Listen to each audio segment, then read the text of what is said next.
So, recap lang po sa sinabi ni sa sinabi po ni Kong Pulong, recap lang po is that yung si PRRD daw nasa loob, nagustuhan niya daw yung weather ngayon. Kasi yung weather ngayon guys is mainit talaga at saka maaraw. Tsaka kumakain naman daw siya pero namimiss niya talaga daw yung paksiw, yung sa Bisaya pa inununan yan.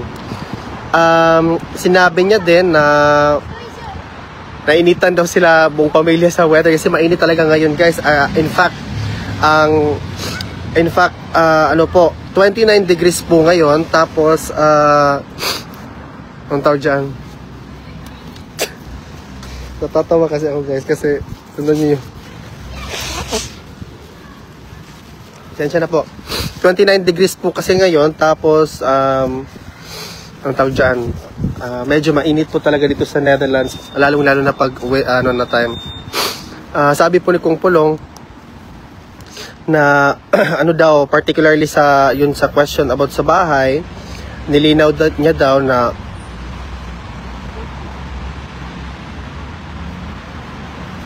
tutol daw siya sa idea na ibenta yung bahay. Pagkatapos, kasi doon talaga daw siya unang nagbenta. Sinabi daw ni PRRD na meron naman daw mas malaking bahay si Ma'am Hanilet. Sinabi niya din na kung ano daw, yung bahay daw ni PRRD, hindi na daw talaga yun parang bahay na niya kasi parang bahay na yun ng Davao kasi sa kadami-daming history na hinahawakan ng bahay na yun. So,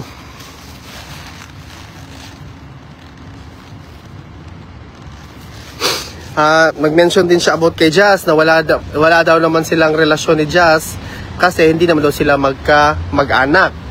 At saka sa mga sa mga number of ano daw girlfriend, ano kasi ako guys, nag-upload ako doon sa talagang sa full coverage ng video na yun. At saka yun, i-recap ko mamaya guys.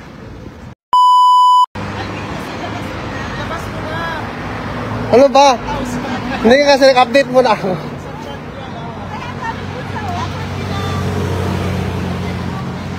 Yun pong interview ni Kong, sinabi niya po na ano po pong sinabi ni Kong na wala, hindi naman Bisaya lahat ng sinabi ni Kong.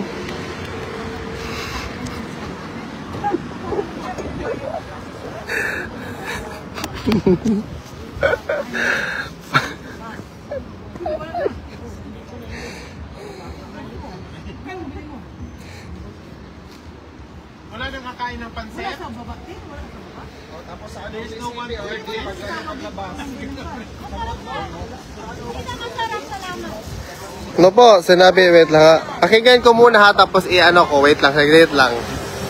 Ayusin mo naman ang pagbalita. Bakit parang sesen lagi kang smile? Wait lang.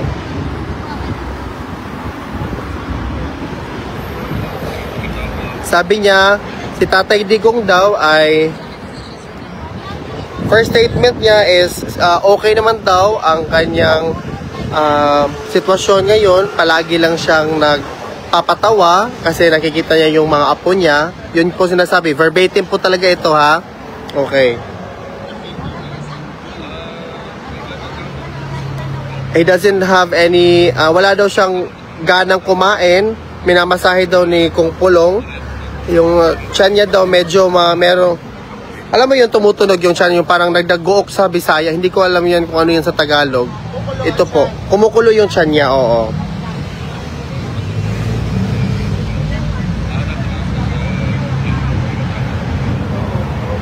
And he said that Tatay Digong is already used daw sa sitwasyon niya na oblo. What is oblo?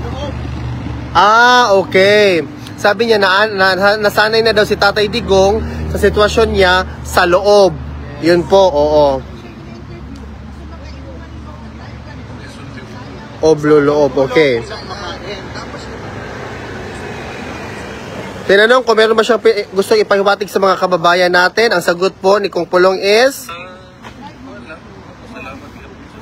nagpasalamat siya sa suporta. Nagtanong siya kung meron bang mensahe dahil sa mga Pilipino dito. Sinabi niya salamat daw sa suporta. wag daw masyado siyang problemahin daw yung sarili natin, kasi kung destiny niya daw ito, yun talagang destiny niya. Oo. Tinanong niya about sa bahay, ang reaction ni Tatay Digong is that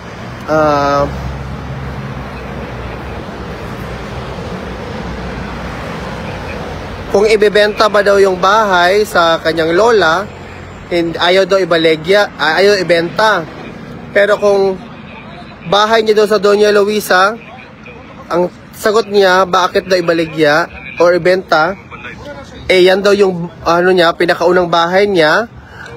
At saka si Ma'am Hanilet daw may malaking bahay daw. So ayaw na daw ipabaligya. Pero kung nabenta na daw ni Ma'am Hanilet, pero kung ang titulo daw kang Ma'am Hanilet daw, so wala daw yung magawa. Oo, kung nabenta na daw. Kasi nga daw, yung mama daw nila, si Ma'am Elizabeth, nagsabi daw na in the future, pag makalabas na daw si PRRD, doon daw siya pa titirahin sa bahay nila. Marami man silang balay. Meron daw silang sariling bahay. So yung ama niya, doon daw titira sa kanila. Sinabi ko naman na maraming mga Pilipino nagsabi na yung bahay mismo, ang daming sentimento ng mga kababayan natin, na yung bahay mismo ay meron ng historical significance. Ang sagot naman is, napag-usapan daw ni VP Inday, ni Mayor Baste at ni Kong Pulong na yung bahay na yan, hindi na daw pwede makonsider na kay Tatay Digong daw yan. Kasi ang may-ari na daw niyan ay yung mga taga Davao. Kasi yung bahay na daw yan is parang pumupunta mga tao dyan. Ang tanong, may nagtanong kung napag-usapan ba daw yung mga nobya. Sinabi niya, yung mga common law wife daw ni PRRD, sabi niya, yung kay Ma'am Jazz, na wala daw silang relasyon ni Ma'am Jazz kasi hindi man daw sila cousin or agaw, hindi daw sila magkapatid, so wala daw silang relasyon. Sa lahat daw ng mga nobya ni PRRD na nakilala daw ni Kong Pulong na 13 kabuok sa Davao, maghanap na daw ng bagong nobyo, yung marami daw credit card. Ano pa? So, tinanong ko kung napag-usapan ba yung development sa impeachment case, mga kaso na kinakaharap ni VP Inday. Ang sagot is, nagtanong daw kung si VP Inday pumupunta daw sa Davao, kung naasikaso ba daw ni VP Inday yung Davao. Sinabi naman ni Kong Pulong na pumupunta naman daw si VP Inday sa Davao. Yun lang ang tanong ni PRRD. I also asked Kong Pulong, ano yung nafe-feel niya ngayon na merong extended time sila sa Europe, kung naka-adjust na ba sila. Sabi niya, memorize na daw niya ang mga daan, naiinitan daw siya, sabi niya, at saka napapawisan daw siya sa pagmamasahe kay PRRD kasi medyo mainit daw sa loob. Si Tatay Digong daw ay payat, but okay daw yung pag-iisip, sabi niya, wala naman daw problema. Pero meron daw aircon sa loob kung saan sila nagmi-meeting, pero ang mga bintana daw pwede man daw i-open. Oo. So, last question, meron ba ng mga question? Oo. So, ang mensahe ni Kong Pulong sa mga kababayan natin, mga kapwa Pilipino ay salamat daw sa lahat ng suporta ninyo, sa ama niya, kay PRRD, sa mga kapatid niya, si VP Inday, at saka sa pamilya daw. Maraming salamat daw. Sabi daw ni PRRD na kalimutan na daw lang lahat. Kalimutan na lang daw siya. Atupagin na lang daw natin ang ating sarili. Yun po ang sinabi. Literal na verbatim yun na translation ha. Yun po ang sinabi ni Kong Pulong. Okay?